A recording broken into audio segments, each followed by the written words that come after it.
everyone. Hope you can hear me clearly. So this is Yasir Zahir YZ live again with another episode. Today is the fifth episode of Live with YZ. As you know, I invite mental health expert every week, and we discuss those mental health issues which are actually called, which we call it burning issue, which we want to talk about, which you want to hear about it, and you don't get a chance to actually listen to and read about those issues. So today, again, my guest is Tuba Zafar. She is a clinical psychologist, and she is a member of our esteemed panel of psych training. Today's topic is a very serious issue, and we need to talk about it because we don't see people talk about it because it's kind of a stigma attached to it. It's gender-based violence. So we will be talking to Tuba Zafar about gender-based violence and its impact on your mental health. So what is gender-based violence? Gender-based violence actually is refers to harmful acts directed to an individual based on their gender. It is actually rooted in gender inequality, the abuse of power, and harmful acts. Gender-based violence is a serious violation of human rights and is a life-threatening health and protection issue. So, according to an estimate, 1 out of 3 women will experience physical, sexual, and psychological violation in their lifetime. Because during displacements and in time of crisis, the threat of gender-based violence significantly increases, especially for women and girls. So this is a very serious issue, not only in Pakistan but across globally. People should be talking about it. So as you know, the consequences of gender-based violence is devastating and can have repercussions of lifelong consequences, and it can even lead to death. Yes, it is that serious. So today's guest, Tuba Zafar, has worked a lot in this area, and so let's hear from her what she has to. Assalamu alaikum, Tuba. How are you? Walaikum assalam. I'm good. How are you, Yasir? I am good. Thank you very much. So Tuba, we are talking about gender-based violence today, and we know you have worked a lot in this area. So can you tell me and our followers briefly about yourself, especially, and then the work that you have done in this area? So my name is Tuba Zafar Syal. For the people who don't know me, by profession, I'm a clinical psychologist, and I am currently working in a non-profit organization which majorly aims to work on gender-based violence, GBV. जिसको हम थोड़ा सा उर्दू में सिंफी तशद्दुद भी कहते हैं, for our audience जो ऐसी term clearly नहीं समझ पाए. I have also worked with different university students and for different universities as a peer counselor as well, and I am now functioning as a psychotherapist. So generally, in regard to the experience of GBV, I have been working with a lot of young adolescents and also young adulthood clients, majorly and primarily female ones, and I've catered a lot of the domestic violence cases, which generally ultimately comes in the GBV category. So I have dealt with them in many of the ways. Generally I've seen a lot of people who have ultimately gone through the suicidal thoughts and even have tried committing these acts as well just because of the GB. So these are some of my experiences. I hope we move forward so I can come up with more of examples in terms of my clients. Okay, perfect. So Tuba, there are lots of questions, but since we have limited time, so I'll try to ask as many questions as I can. A lot of people would like to know, okay, what are the actually root causes of gender-based violence, especially towards women and girls? Sure उससे पहले हमें ये समझना जरूरी है sir कि what is gender and what is violence for our audience to be very clear about. और gender की जब हम बात करते हैं तो मैं हर प्लेटफॉर्म पे ये बहुत जरूरी समझती हूँ कि जेंडर एक बेसिकली सोशल कंस्ट्रक्ट है जो हम ज्यादातर एमलगेट करते हैं सेक्स के वर्ड के साथ, sex as a noun. So you know generally हम फॉर्म्स में देखते हैं या हम कहीं मार्क करना होता है male female, you know sex is a biological term, ठीक है। हम सेक्सुअली कैसे बाय बर्थ बायोलॉजिकली कैसे आइडेंटिफाई किए जाते हैं, this is sex as a noun. And जब हम जेंडर की बात करते हैं तो gender is a social construct, एक सोशल रोल है जो सोसाइटी हमें देती है कि मर्द ये काम करेगा, औरत ये काम करेगी, you know. So this is basically gender. जब हम वायलेंस की बात करते हैं, तशद्दुद की बात करते हैं, तो वायलेंस बेसिकली वो हर ऐसा act, every act that ultimately ends up harming you mentally, physically या emotionally, हर वो एक्ट जो आपको इन तीनों कैटेगरीज में से कहीं भी किसी तरीके से नुकसान पहुंचाता है, दैट इज बेसिकली वायलेंस या तशद्दुद। अब जब हम बात करते हैं कि जीबीवी के रूट कॉजेस क्या हैं, हमारी एक सोसाइटी में ये शायद मैं आगे भी काफी जगह रिपीट करूंगी इस बात को कि हमारे यहाँ एक निज़ाम है जिसको हम पेट्रियार्की कहते हैं या उर्दू में हम इसको फिदरशाही निज़ाम कहते हैं, जो हमारी सोसाइटी में बहुत डोमिनेंट है जेंडर। और इस पेट्रियार्की के वर्ड को हम इस तरीके से यूज करते हैं कि वो अल्टीमेटली जीबी का एक रूट कॉज है, जीबीवी का एक रूट कॉज बनता जा रहा है। सो बेसिकली जो एक स्पेसिफिक सेंस है, not highlighting over here generally, but एक specific sense को दूसरे sense पर बर्तरी हासिल हो जाती है इस process में, और जिसकी वजह से GBV result के तौर पर हमें दिखता है। उसके अलावा फैमिली स्ट्रक्चर बहुत मैटर करता है। फैमिली स्ट्रक्चर की जब मैं बात करती हूँ तो मैं बात ही कर रही हूँ, फॉर एग्जाम्पल एक वालिद साहब हैं जो शायद अपनी बीवी पे भी तशद्दुद करते हैं। दिस इज अ लर्निंग, ये एक एक्शन बेस्ड लर्निंग है जो शायद उनका बेटा भी सीख रहा है, और बेटा फिर शायद बहनों पे तशद्दुद करते हैं, या अपनी काफी केसेस हमने देखे हैं बैक इन द हिस्ट्री जहाँ पे बेटा माँ पे भी तशद्दुद कर रहा है, you know. So this is all the sort of a root cause जो हमें फैमिली स्ट्रक्चर में दिखता है कि फैमिली में ये चीज लर्न है, तो सेंस ही नहीं आता है हमको कि this is something which needs a direction या हमें इस चीज पे काम करने की जरूरत है।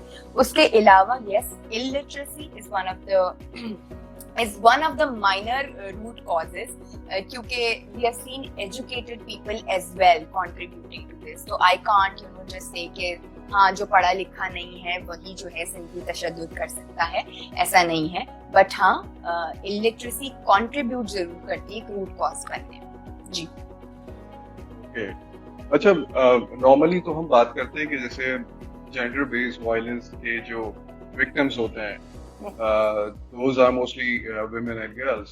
So have you ever come across any cases जिसमें जो opposite gender है, male है, they were the victims? ऐसा कुछ हुआ है? ऐसे cases आपने देखे? This is actually a reality. कि ये जो बड़ी दबी रहती है, under the matters of the players, के जो एक मर्द है वो जीबीवी का शिकार नहीं हो सकता, ऐसा नहीं है।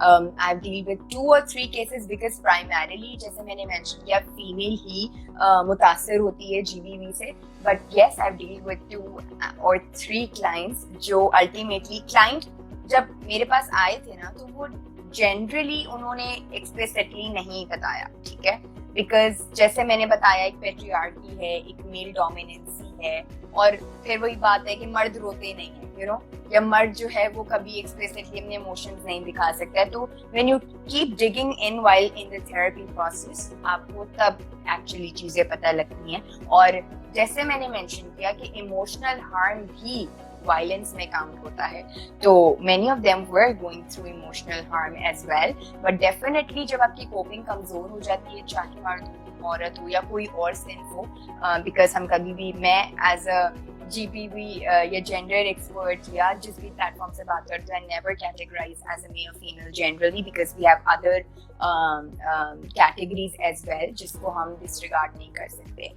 Mainly talking about the trans या LGBTI जिसको हम किसी कैटेगरी में केटर नहीं करते हैं, but generally having the context, ये सब लोग जो हैं कहीं ना कहीं जीबीवी से अफेक्ट हो रहे होते हैं। जी सही है। तो इस तरह के जो ट्रांसजेंडर जो है, इस तरह के भी केसेस आपके पास आते हैं? तो उसमें बिल्कुल। मोस्टली फिजिकल एंड सेक्सुअल दोनों तरह के अब्यूज आई थिंक उसमें ज्यादा होते होंगे, क्योंकि जो हमारे ट्रू नॉर्म्स हैं सोसाइटी के, उसमें ट्रू हमने देखा है कि अगर कोई सड़क पे जा एक्सप्रेस रहा है तो उसको छेड़ दिया या कोई ऐसी बात कर दी, तो इस तरह की चीज भी ज्यादा होती है। अल्टीमेटली जब भी मैं जीबीवी की बात करती हूँ मैं ट्रांस की जरूर बात करती हूँ, क्योंकि वो एक ऐसा पॉपुलेशन है हमारी सोसाइटी की जो अल्टीमेटली बहुत अफेक्टेड है। And yes you are very true कि जब वो वायलेंस ज्यादातर बर्दाश्त करते हैं या तशद्दुद का शिकार होते हैं तो वो मेनली सेक्सुअल या फिजिकल होता है। Back in days I have been dealing with cases a lot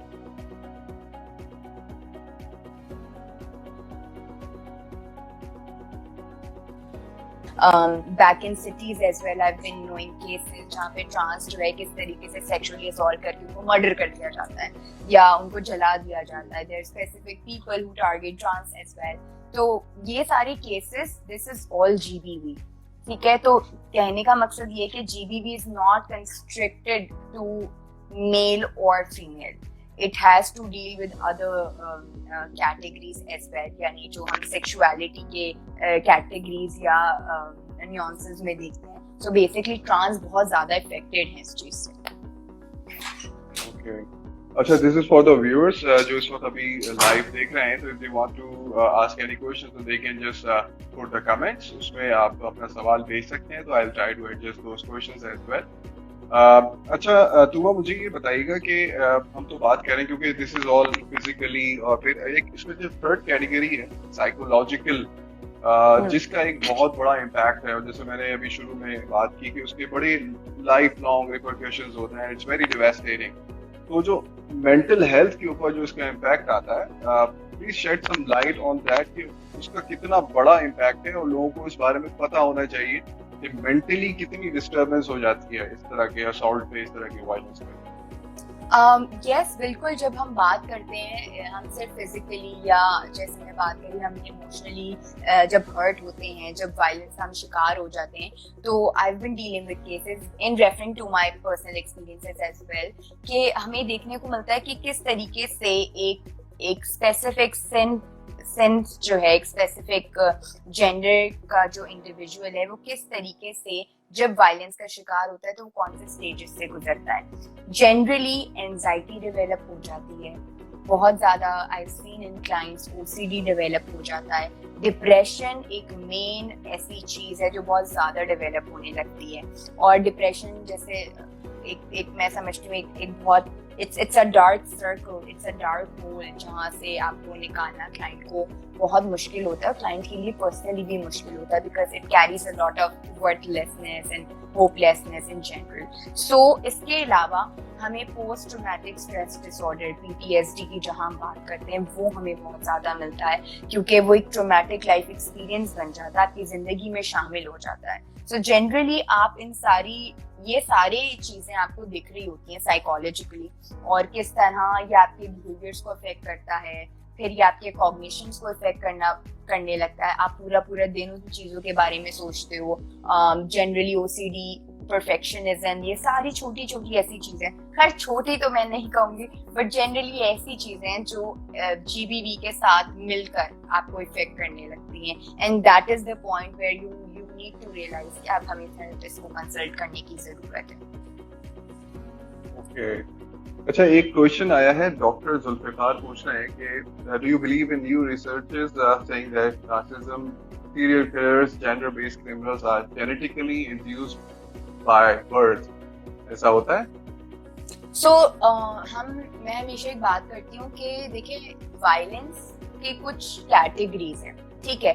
for example अगर मैं मैं इस तरह से जवाब दूंगी कि जब हम डोमेस्टिक वायलेंस की बात कर रहे हैं, अगर एक शायद शौहर अपनी बीवी पे तशद्दुद कर रहा है रोज के बिना पर, तो हमें सबसे पहले उसमें क्या चीज नजर आएगी, उसमें अग्रेशन नजर आएगा, ठीक है। अग्रेशन नजर आ रहा होगा, उसमें ऐसे ट्रेट्स नजर आ रहे होंगे जो हो सकता है जो अपनी फैमिली में वो रन कर रहा हो ट्रेट्स, ठीक है। सो अल्टीमेटली मैंने बताया वायलेंस इज एन एक्ट, ठीक है। तो वो किन वजूहात की वजह से होता है, वो ट्रेड बेस्ड चीजों की वजह से भी हो सकता है, वो मास्टर से सीखी हुई कुछ डिफरेंट फैक्टर्स की वजह से हो सकता है, तो this also comes in that category basically कि वायलेंस का एक्ट जो है वो डेवलप कैसे हो रहा है। सो ये कुछ आप कहें तो पर्सनालिटी ट्रेट्स भी हो सकते हैं, कुछ फैक्टर्स एनवायरमेंटल भी हो सकते हैं जिससे वो सीख कर violence in the and practice कर रहा है, ठीक है, और वो अल्टीमेटली एक विक्टिम पर उसको प्रैक्टिस कर रहा है and which is actually affecting the perpetrator as well and the victim as well अपने अपने बाउंड्रीज में। ओके, अच्छा दुबा, इसमें देखा गया है कि जितने भी केसेस रिपोर्ट होते हैं, अगर हम उसकी परसेंटेज निकालें तो they are very few cases that are reported. बहुत से केसेस क्योंकि फीमेल्स घरों में वो छुपाती हैं, मतलब हमें पता ही नहीं चलता कि हमें उसके जो स्टैटिस्टिक्स हैं वो रियल हम कभी नहीं ले सकते जब तक हम किसी के घर घर जाके ना पूछना शुरू कर दें। तो एज अ लेमैन हम कैसे आइडेंटिफाई कर सकते हैं कि if someone is going through any sort of violence, क्योंकि लोग छुपा रहे हैं, नहीं बताते, तो कैसे, how can we identify, is there any way?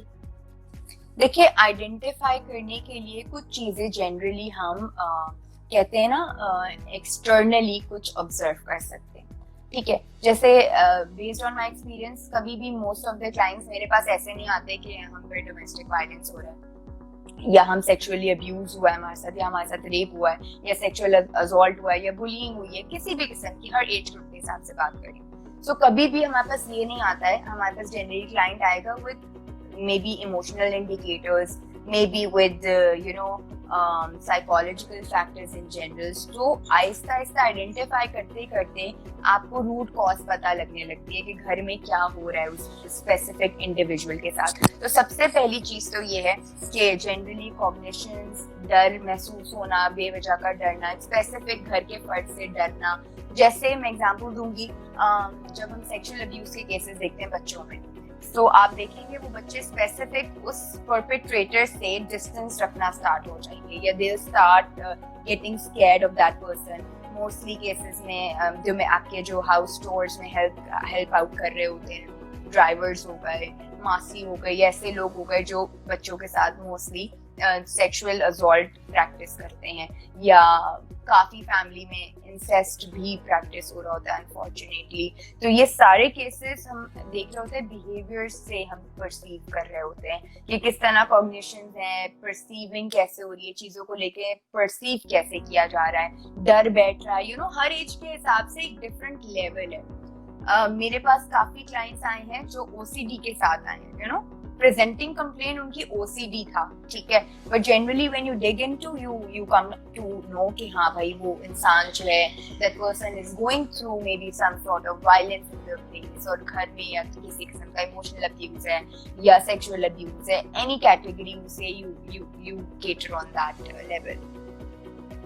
Okay, अच्छा तुबा, जैसे आपने पहले भी बात की थी कि जो आपके पास केसेस आते हैं उसमें मोस्टली जरूरी नहीं है कि अनएजुकेटेड लोग हों, तो आपने ऐसे केसेस भी देखे हैं जिसमें एजुकेटेड लोग, बहुत ही लिटरेट किस्म के लोग, वो भी they are involve, they come as perpetrators. तो वो क्या माइंडसेट होता है उस वक्त?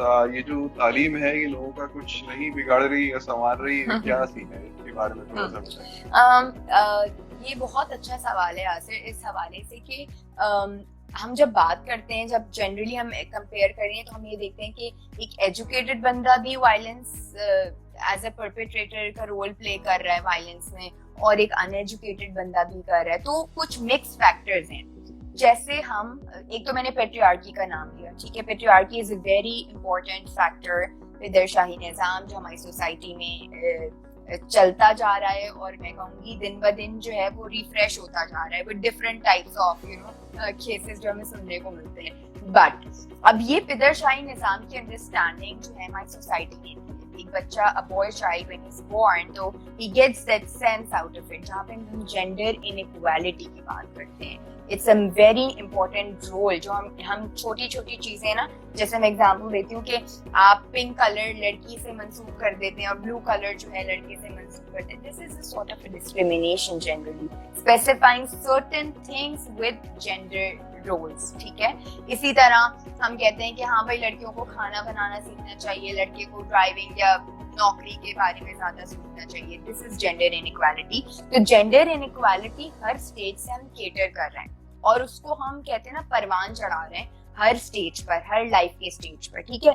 तो एक तो ये चीज, दूसरा ये कि जब मैंने specifically coming towards the educated people, तो उनके पास पावर का वर्ड जो है ना, पावर का कॉन्सेप्ट बहुत अच्छे से वो लोग जानते हैं कि किस तरह एक मेल जो है वो पावरफुल सिचुएशन को होल्ड कर सकता है, क्योंकि हमारी सोसाइटी ने हमको सिखाया है कि एक मर्द का साथ होना इतना जरूरी है आपके लिए जनरली, या एक मर्द आपको बहुत ज्यादा सपोर्ट दे सकता है, you know things like that.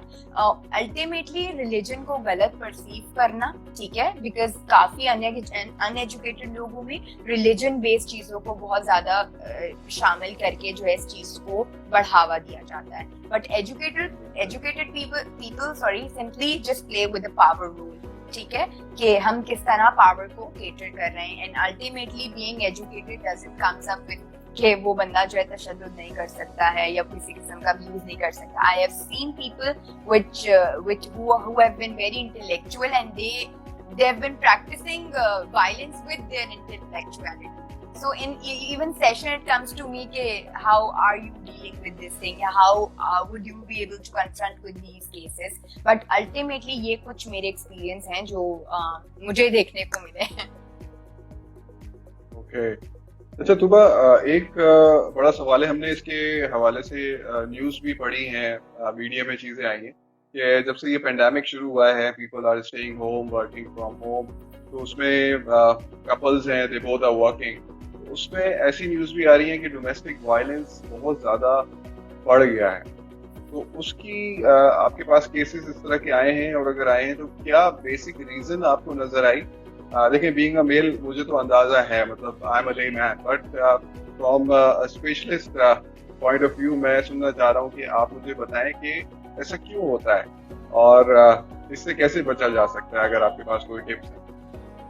So ultimately यहाँ पे हम एक बहुत इंपॉर्टेंट चीज मैं अपने पहले सेशंस में भी कोट करती रही हूँ with other from other platforms as well, कि Covid has been a very different situation for all of us, ठीक है। हमें हमारी जिंदगी में बहुत से ऐसे चेंजेस आए हैं जो हमने कभी सोचे भी नहीं थे, and with in very few time, हम कहें विद इन फ्यू मंथ्स ये चेंजेस आए हैं, एंड अल्टीमेटली हमारे पास कोई और रिस्पॉन्स था नहीं उनको केटर करने के अलावा, मतलब हमें उनको अपनी जिंदगी का पार्ट बनाना था। सो जनरली जब हमने कोविड की बात करी, तो अब हम ऐसी सोसाइटी से बिलोंग करते हैं जो they are extreme in socialisation generally. जैसे मैं लोग को कहती हूँ कि हमारे लिए इतना मुश्किल है हाथ और गले ना मिलना लोगों से, ये हमारे लिए बहुत मुश्किल काम है as a eastern society generally. So इसी तरह जब मैं कोविड की बात कर रही हूँ, तो कोविड जब लॉकडाउन हुआ है, जब लॉकडाउन की सिचुएशन है, तो it was a very different situation for all of us, ठीक है। अब जो एक स्पेसिफिक सेंस जो है वो घर से बाहर जाती है, वो फिर वर्क फ्रॉम होम करने लगी है, तो it ultimately affects a lot of your functioning in general, ठीक है। उसके अलावा जिसमें ज्यादातर इंटरपर्सनल स्किल्स अफेक्ट होना, कम्युनिकेशन ना बिल्ड होना, काफी घरों में तो इफेक्टिव कम्युनिकेशन बिल्ड होती ही नहीं आपस में, अम्मा अब्बा बच्चों के साथ, you know they go out, they just flow with their routines.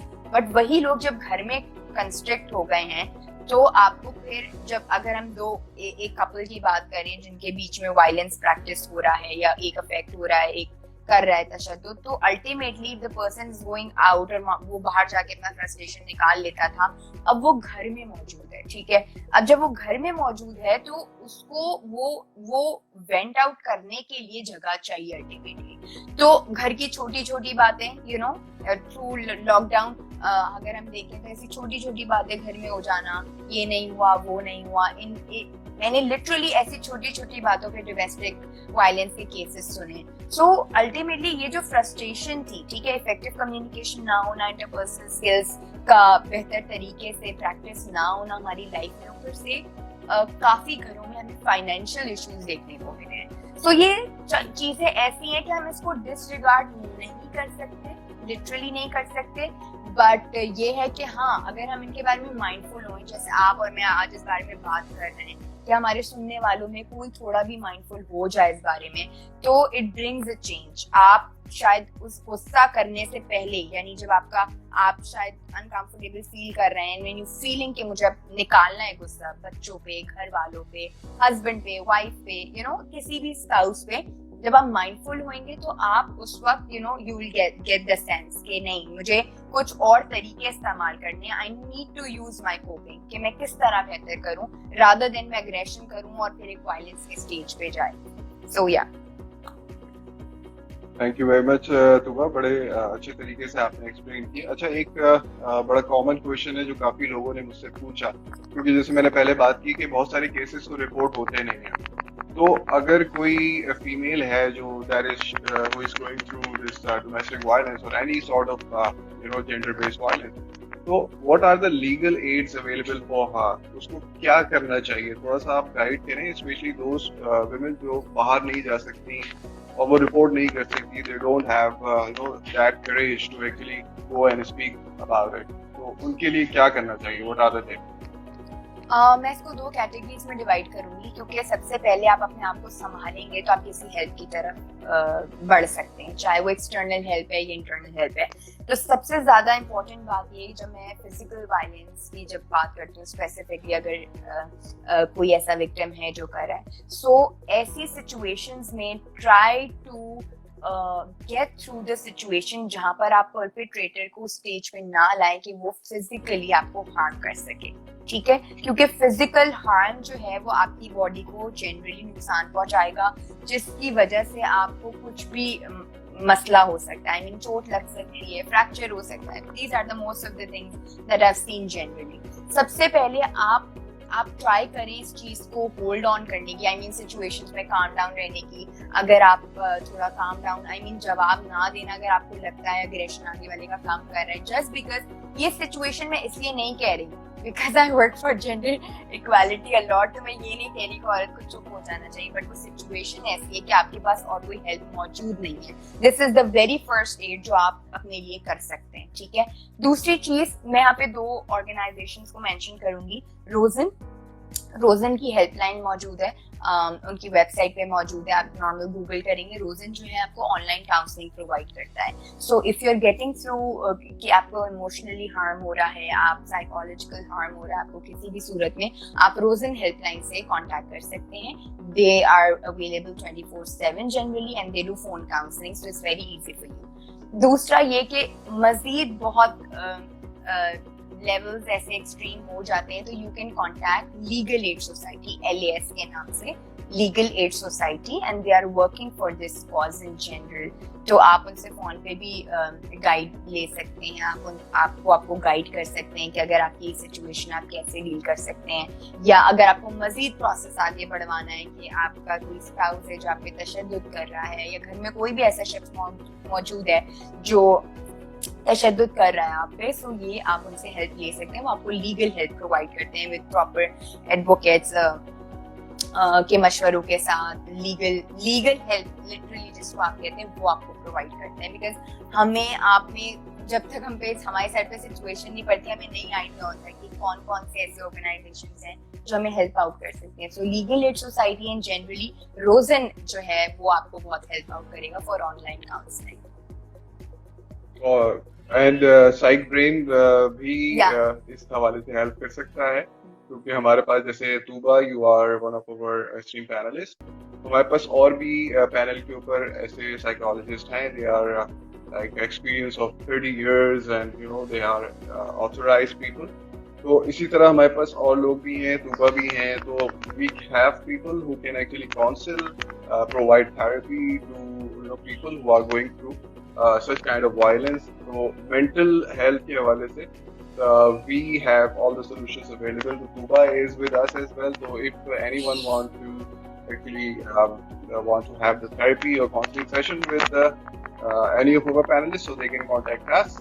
और तुबा से भी हम रिक्वेस्ट करेंगे कि maybe next time again हम आपसे दोबारा आपको जहमत देंगे कि आप दोबारा आए और हमारे इस टॉपिक के ऊपर और एनी अदर टॉपिक जो कि इस वक्त हम लोग, क्योंकि अवेयरनेस क्रिएट कर रहे हैं हम लोग अभी, क्योंकि ये आपको जैसे मैंने शुरू में ही कहा कि दिस इज एन स्टिग्मा कि लोग इस बारे में बात True. नहीं करते हैं, और अगर कोई बात भी करे तो उसको बुरा समझा जाता है कि यार ये क्या बात हो रही है। तो हमें एक्चुअली वो अवेयरनेस क्रिएट करनी है, वो एक एनकरेज करना है लोगों को कि they should be talking about these issues, ताकि जितनी बात होगी तो फिर सोल्यूशन उसका निकलेगा ऑब्वियसली। और अगर आप जो बात कर रहे हैं तो यू नेवर नो कि आपकी गैदरिंग में वो कोई ऐसा बंदा बैठा हुआ है जो वही आपको हेल्प कर दे, वही आपको कोई काउंसलिंग दे दे, या वो आपको गाइड कर दे कि where do you have to go. जैसे आपने वो लीगल एड की बात की, लोगों को नहीं पता होता कि हमें किस तरीके से लीगल एड चाहिए। तो Tuba, thank you very much for your time, it was a very fruitful talk, and I hope कि हमारे जो फॉलोअर्स हैं उन्होंने भी काफी चीजें लर्न की होंगी, and now they know where to go if certain situation arises, तो उनको ये पता है। तो एंड में तुबा, एनी मैसेज कोई आप देना चाह रही हैं, specially for women and girls जो कि इस क्राइसिस से गुजर रही हैं? Thank you first of all, Yasir, for inviting me, and generally I love to talk about GBV because इस पे awareness बहुत कम है. I mostly seek these opportunities कि जहाँ पे मैं ऐसे platforms पे आके बात कर सकूँ, and thank you so much again. मेरा बस एक message कि आप में से अगर कोई भी वायलेंस से गुजर रहा है, किसी भी किस्म का वायलेंस से, तो प्लीज पहले तो उसको आइडेंटिफाई कीजिए। आप इसके बारे में माइंडफुल हुइए कि it's not okay to suffer from violence, ठीक है? बिकॉज आज नहीं तो कल आपका वो जो ब्रेक डाउन है वो आएगा, ठीक है? बट आप में से जो लोग बहुत अर्ली स्टेज पे उसको आइडेंटिफाई कर लेते हैं, जरूरी नहीं है कि आप घर से बाहर मामला लेके जाएं, because most of the people को डर ही यही होता है कि घर से बाहर मामला जाएगा तो एक डिफरेंट सिचुएशन बन जाएगी। बट थिंग इज दैट कि आप खुद आइडेंटिफाई कीजिए, अपने इर्द गिर्द सबसे पहले देखिए कौन सी ऐसी इमीडिएट कोपिंग्स हैं जिनको आप अपनी जिंदगी का हिस्सा बना सकते हैं, या इवन अगर आपको लगता है कि इफेक्टिव कम्युनिकेशन से उस इंडिविजुअल के साथ बात बन सकती है, चीजें बेहतर हो सकती हैं, तो जरूर कीजिए। वरना I have mentioned the organisation जो अल्टीमेटली आपको हेल्प कर रही होती है। So yeah, thank you. Perfect. Thank you so much, Tuba. Thank you. We will invite you again some other time. तो फिर हम दूसरे टॉपिक के ऊपर भी बात करेंगे। तो thank you very much. Take care. Thank you. Allah Take care. हाफिज। Allah Hafiz. अल्लाह।